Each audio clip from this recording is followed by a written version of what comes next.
Отан оттан да ыстық деп жатады.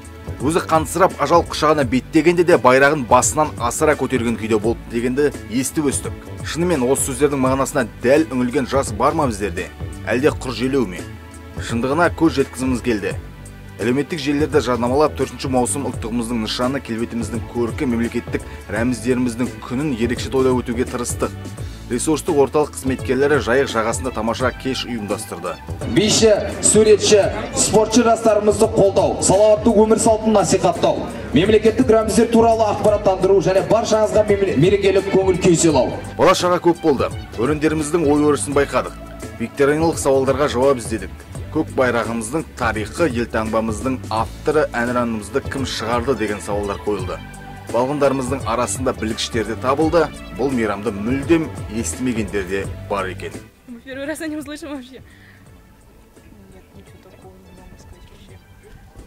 Әрине, мына бойжеткендердің жауабы әр қазақстандықтың жанына түрпідей тиеді. Алайда осы жердің ауасымен тыныстап, шығармашылығына шабыт қосып жүргендердің ойы көңілден шықты. Ну, как праздник, да, это, в принципе, хорошо, потому что, ну, это праздник именно так, как изображение нашего государства.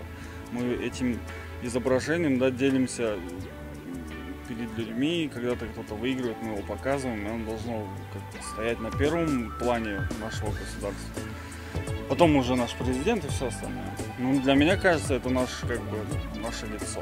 Шара аясында заманауи би өнерінен сайыс өтті, әсіресе фейс-арт балғындарымызға ұнады. Жас бүлдіршіндер асфальтқа сурет салып, жағада демалып жүрген тұрғындар топпен би билеп көңіл көтерді. Келушілерге ақпарат парақшалары үлестірілді. Өйткені қазақстандықтар өз елінің нышандарын жадыда ұстауы керек. Көрермендердің қалауы бойынша қойылған кино көрсетілімде көпшіліктің талғамына сай келді. Шәкен Аймановтың Алдар көсе фильмі көрсетілді. Кино көрсетілім алдағы уақытта да әдемі жалғасын тапқай.